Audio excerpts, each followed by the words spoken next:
Reading with your kids. Hey, so great to see you. Come on in. Hi, my name is Jedley, and this is the Reading with Your Kids podcast, an iHeartRadio Best Kids and Family Podcast Award nominee. We're so delighted and honored that you are joining us in our mission to help families grow closer through reading. Please be sure to subscribe to the show in the iHeartRadio app, Apple Podcasts, Stitcher Radio, Spotify, Amazon Music, wherever you find your podcast. Our guest today is a great friend of the show. Her name is Jennifer Milius. She is the author of the Einstein and Moo picture book series. She is the host of the Tough Fish podcast. She is also the co-author of a brand new book called You Know It's a Verb, right?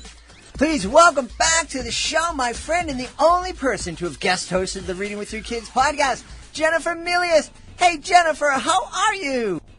Thank you so much, Jed, for having me on the show. I am so excited to be here, and I am doing very well. Thanks.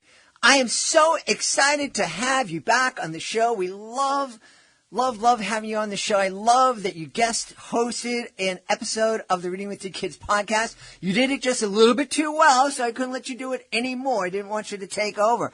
And I'm really excited to have you here today to tell us all about this brand new book. It's called You Know It's a Verb, right? Right? Yes, that is the latest book that I have coming out. Actually, it was something I co-authored with my friend Dr. Wayne Applewhite, and it is a leadership book, personal development, and it talks about how there's more to leadership than what meets the eye.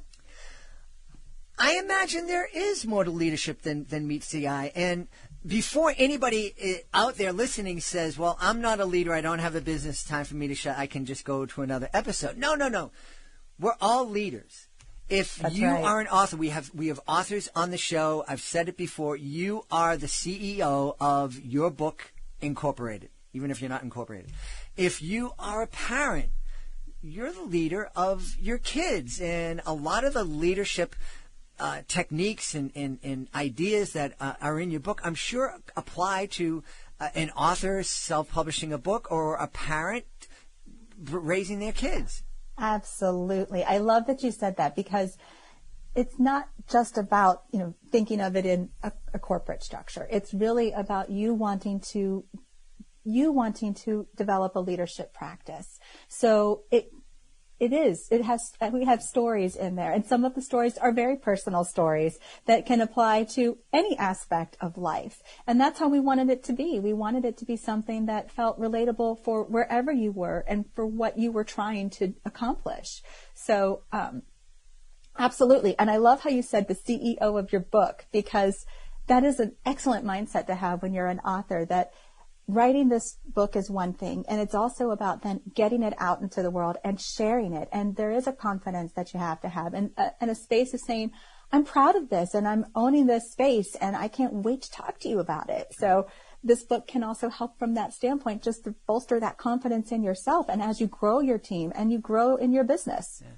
And just as we were speaking here, I'm realizing that we all should be the CEOs of our lives.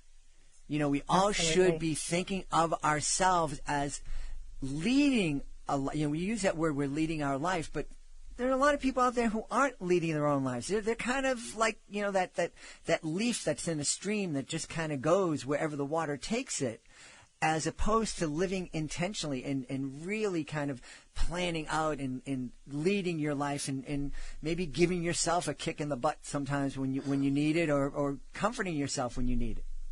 Absolutely. And even in our book, we have what we call end of chapter honesty check questions. So we would write something and then we would put questions in there so that the reader could be introspective and say, okay, how do I connect with this? Am I doing well? Or is there an area where I think I need to have some improvement? Because we wanted this book to be a roadmap. Just because you have the technical skills for something doesn't necessarily translate to being leading in that space. And we're creating a bridge to help you get there. We want that bridge because we want you to be out there and giving your best self and to remember you and letting your own light shine. Yeah. So what, in a nutshell, what when we're talking about being a leader, whether it's leading a team or our family or our book or ourselves, what should we be thinking about first and foremost? I think that when you come from a space of wanting to build people up, when you come from a space of wanting to serve and take care of people, you're coming from the right space, because to me, leadership is in the business of being a people business. And when you are taking care of people, then you're focused on the right things. You're focused on showing people that you care. You're focused on remembering that each person has their own strengths and talents and abilities. Just like in your own home, you have children who each have their own strengths and personalities, and allowing each one to shine in their own way. I mean, growing up, I was the kid who was more inclined with gymnastics or ballet or theater or music and singing. And my brother was way more into sports. He was fantastic with baseball and soccer, and he was such a great sportsman like that. Two different skill sets, two different sets of talents, but we were both respected and valued and treasured for our own gifts. Mm-hmm. That's also a part of leadership, by saying you have a different skill set, you have a different skill set, but together we can build something really great, and we can bring it all to the forefront. So remembering your people, to me, is the biggest gift, and to see the value that each person brings, because there really is value there. And even if it means you got to learn a little bit more or remove your ego to be able to learn more, then it's a good thing to do, because you'll have such a better result, whatever that is, a better home life, a better workspace, doing more meaningful work. To me, it's really about people. Mm-hmm. Yeah. As I think back when I used to have regular jobs and I didn't have this weird job of being a magician, the bosses that I really flourished under were those bosses that, helped, saw what talent I had, kind of helped me amplify it and helped me where I needed extra help. They recognized I was great at some things and not so great at some other things. So they just kind of, instead of screaming at me for those places where I needed some help, they gave me the help and really let me shine in those other areas. And I got to tell you, I would walk through a wall of fire for those bosses. Right. When you feel like you're appreciated, when you really feel it, not just because you've heard the words, but you see it and you believe it, so you truly embrace that and you get it and you feel that from somebody else, you are willing to go that extra mile. You are willing to do more or do a bit more or whatever that is, because you know it's appreciated, because you feel it and you receive it. And you also trust that they would do that for you too. It might not look the same, but you also trust that they still will in some way. So I totally agree. I've had bosses who have done the same, where some have just been absolutely amazing and pumped so much in. And then there were times that were to be course corrected, and it was like, oh, that really sucked. Mm-hmm. Prefer it a different way. But in the same breath, I'm glad to have had those experiences, because all of them helped to make me a better person. Mm-hmm. And when you are able to look at any of those situations and say, can I grow from this? It can make me better, or it can make me bitter. I would much prefer it make me better, because I would much prefer to see that as it was still a blessing. It was still a lesson that I could learn from and grow and be better. Yeah. Hey, you said a couple of things. It's more than just words. It's more than just saying, on Appreciation Day, whatever it is that you're appreciating. It's more than just giving somebody a breakfast or a coffee mug on that day. It's actually showing them and living that appreciation, so that like you said, you can, the people that you're leading can feel it and really believe it. Yeah, absolutely. Because, if you think about it, a medical doctor, they practice medicine. They do something every day. They're honing their skills. And a lawyer, they practice the law. They hone their skills every day. Well, leadership is the same way. You have a new opportunity every day. And I don't remember who said it, but I believe it was something like you have 1,444 minutes, I believe it was, to make a positive impact or to make an impact that day.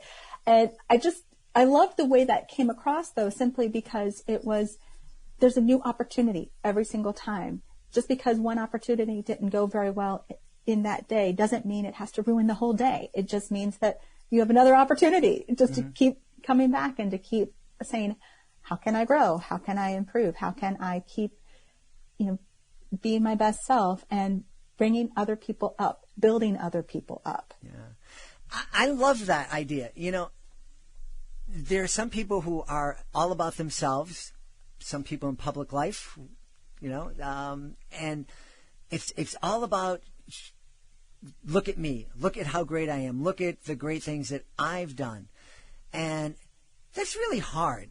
It gets tiring, and I imagine it might get kind of boring for that person to always hear, oh yeah, I'm wonderful, great, great, great, as opposed to the reverse and what you're talking about. And instead of exerting all your effort to shine the light on you, if you just turn and shine the light on all the people on your team so that they become the stars. And what an incredible feeling that is when you're able to sit back and no one's really paying attention to you, but they're paying attention to all these people on your team and the great accomplishments that you all did together. Absolutely.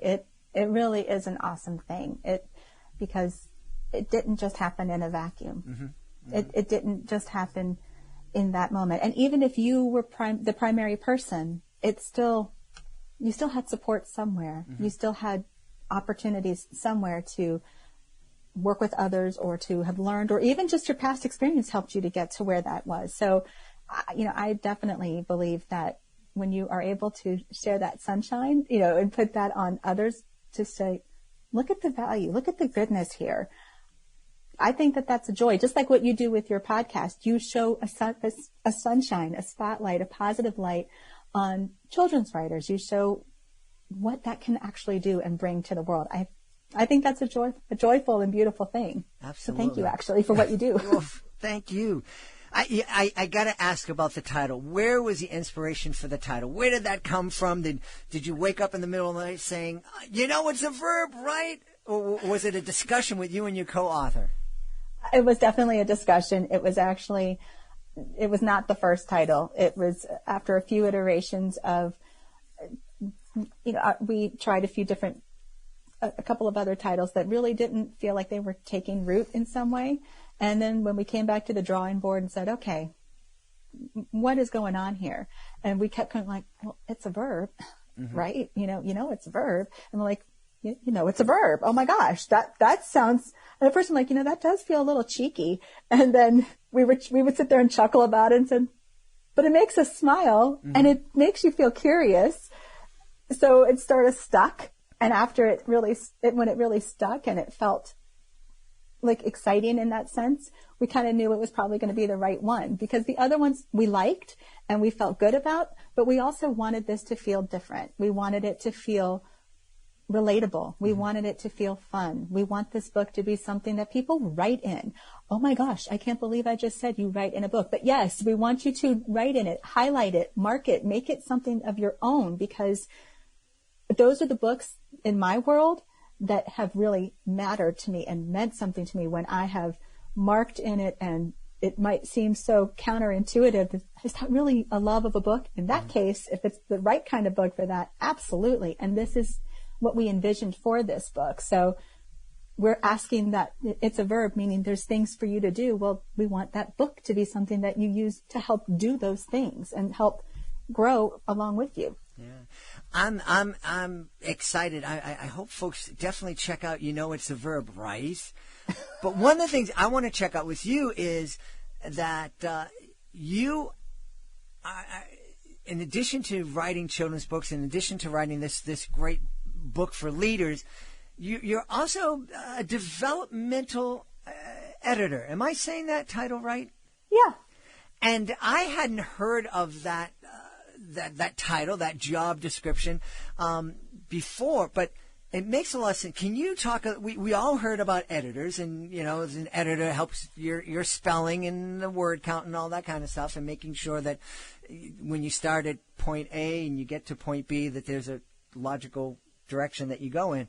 But you in addition to doing that, as a developmental editor, you do things like more. Can you? I'm not speaking English right now, but can you save me and tell us what that is? So, a developmental editor is, I've heard it said like this, and I just thought it was a great way to put it: a reader with an editor's eye. My job is to help the author bring their vision to life and kind of sit in their back pocket and help them craft and tell their story. Whether it's fiction or nonfiction, you're still taking your reader on a journey in some way. If it's a nonfiction book, a lot of times there's that transformation concept where I start at one place and I'm reading this to have some kind of personal, big or little, transformation happen. But even when you're writing fiction, there's still a transformation for the reader because it's an escape, or it's a mental release, or what have you. There's a special place for fiction books in that respect, just because it's sometimes just that little mental release and escape that you can go into, but you still are going along a journey. Well, so for instance, a developmental editor will help to tease out, when they're reading the manuscript, whether it's chapter by chapter as it's getting written or after the first draft is done. Usually they become involved when the author knows that or believes that they need a little bit more help. They think something's missing, but they're not sure what it is.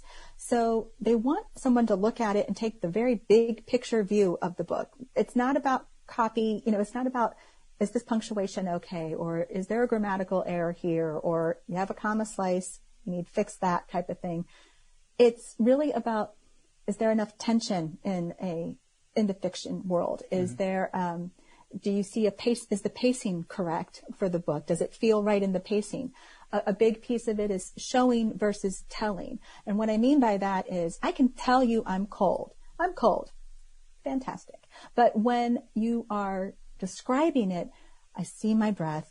I can't catch my breath. My arms are coming up and down my shirt, and I just keep shuddering, and you start to feel cold. So when I can describe how that feels and still balance the showing so that I feel those things without feeling like every single minutia is being called out, there's a balance there too. So this type of editor helps in this way of teasing out what that looks like. And if it's a nonfiction book, it's helping you to really get clear on how to take your message and relate it to your target audience. How do you get that message through? How do you tell that story, whether it's through case studies, whether it's just the structuring of the book, those kind of pieces coming through and making it connect to your reader. Because at the end of the day, that's what this book is helping do, whether it's fiction or nonfiction, is connecting to that reader so they want to pick it up and they want to keep going with it. So in fiction, you're also helping develop characters, showing the strengths, showing the weaknesses. Are there gaps in the plot? So just like you were saying where, hey, we've gotten here, we have point A, but maybe how did you get to B exactly? That feels a little, I don't know how we got there. They're kind of looking at that big picture too in that way. They're saying, here's some ideas, and they might even give you solutions. Ideally, I've been thinking about this character a little bit, and what about if we add this in here? This might really add a little bit more. Or this scene is great, but it's too early for this scene. Let's move this to the right and do something else here instead. So an author needs to have confidence that this person cares. This author needs to have confidence that they're coming from a space of authenticity to really help the author to succeed, because it's about that author's vision and enabling them to succeed so that they can receive that constructive feedback, but also believe that it's coming from a good place and it's coming from a place of wanting that writer to be successful. And it helps the writer with their writing too, from that standpoint, because they're getting pushed a little bit more to say, I see this, let's get more out of this. And so that forces you as a writer to, and hone your writing skills more. Yeah. As you were talking about how it is you help an author or a storyteller, I had flashes of these books and TV series because it's pandemic, and I think I've watched everything on Netflix. But I just finished a series that I discovered, and it was I discovered it because it was an actor that I really liked, and the first season was fun, and it kept me riveted. Second season, it was like, wait, none of this fits together. I don't understand. I don't even care about anybody anymore. And just as you were speaking, I'm like, they really could have used Jennifer on this series. Because she would have been able to put, no, get this thing over here, put that over there, and you don't need him at all. So I think it's a wonderful service that you're offering to authors. How did you get interested in being a developmental editor? Well, I'm the kid who was, growing up, I'd write a paper over a standardized test any day of the week. In fact, in college, rather than take PE, I took AP Health just so I could write some extra papers. I was like, I'm exercising my mind. And so I was the kid who would also have the dictionary open and then just find a word that looks like a good one and weave it into my paper. And so I would try to build my vocabulary and challenge my writing at the same time. And when I was in my master's program, we would have to write as a cohort, meaning you have a group of people, mm-hmm. and the teacher would say, here is your topic. All of you have to get this paper in so it sounds like one voice and you get one grade. So everybody gets an A, everybody gets a B, or whatever. So our team would always say, hey, let's do a strengths, weakness type of thing. Who's strong in this? Who's weak in this? Everybody would say they were strong in research or maybe organization, could write, but editing was weak. Editing was weak. I'm like, I can do those things. I can do those things. I enjoy that, so give it to me. And I just started honing that, and it became fun to me. And then as I got into the business where I am now, I would help my fellow authors, or fellow business buddies, and they mm-hmm. would say, hey, can you be a beta reader? And a beta reader is somebody who typically is helping the author read the story ahead of time, and they're giving feedback. But I decided, and this is where the Tough Fish name came from, because I decided that beta reader did not sound nearly as fun as being a fish. So I would joke, I'm like, yes, feed the fish, give me some stuff, give me some food, I'm ready for the next chapter. So when I would read, I was reading the way I enjoy pieces. And so and then to your point though, if I saw, I don't really care about this character, I would make a comment going, I need more here to care about this character. Something feels like it's missing. Or I would say, I'd love this scene. Show me a little bit more here, but I like where this is going. And I just offered comments like that versus just going, yeah, that's cool. Mm-hmm. Oh, that's great. Or no, I don't like that. I would explain more and I would offer solutions. Well, then one of the friends that I would do this with, one in particular, she would joke. She was like, what did you call it yourself? I said, a fish. You're feeding me food. She goes, well, you were one tough fish, because every time you give me something back, it makes me push a little bit. And there was one conversation we had about a character. She goes, why don't you like that one? I said, I like them, but right now they feel extra and they need to go. And she goes, I can't let them go quite yet. They are a bigger piece of this. I'm like, then let's go back and figure out how we make them feel more. So I looked at that as, I'm just helping my friend. Well, then I started realizing I want this in my business. This feels so much fun.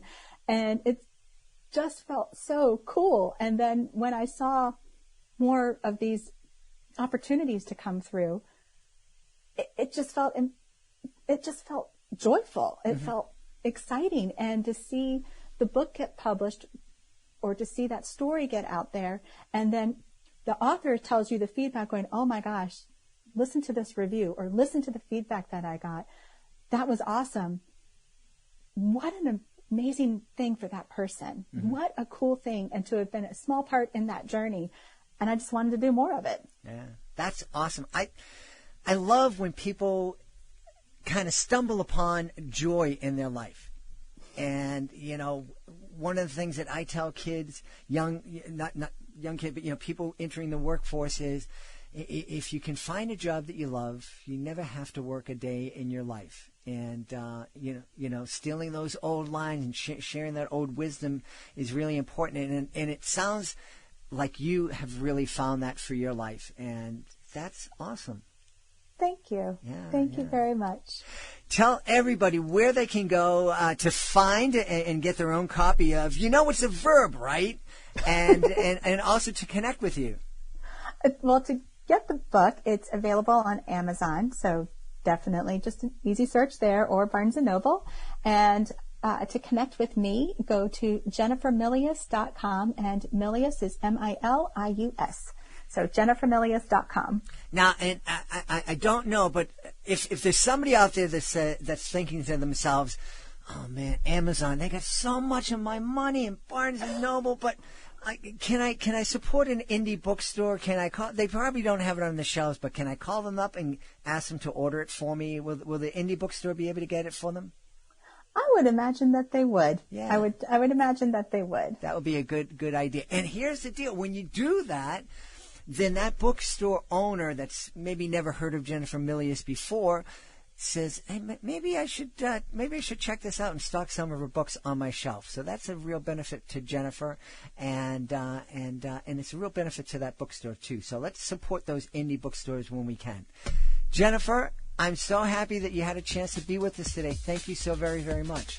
Thank you for making the time to have me. I'm so excited to have been here. Please be sure to join us for the next episode of the Reading with Your Kids podcast. Our guest will be award-winning, internationally acclaimed storyteller Noah Baum. She'll be here to celebrate how the birds became friends. That's the next episode of the podcast.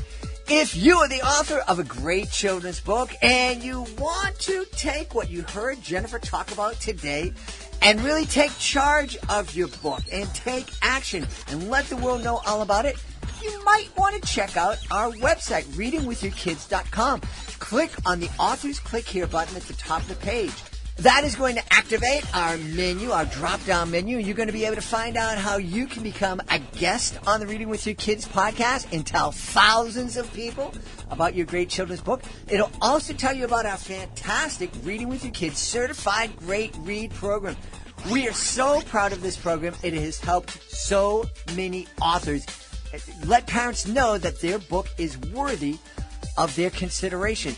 Please check it out. readingwithyourkids.com. Click on the Authors Click Here button. Scroll on down to be a guest or certified great reads. Want to thank the folks who made today's show so wonderful. Of course, want to thank our dear friend Jennifer Milius. Be sure to check out her latest book. It's a Verb, right? And also check out her website. Also want to thank my team, Alejandra Doherty, Fatima Khan, Justina Thompson, Helen Frazier. I want to thank my beautiful wife for all the support she gives me. Most of all, we want to thank you. Thank you so much for taking the time to join us today. And as always, thank you so very much for taking the time to make the world a better place by reading with your kids. I'll be looking for you in the next edition of the Reading with Your Kids podcast.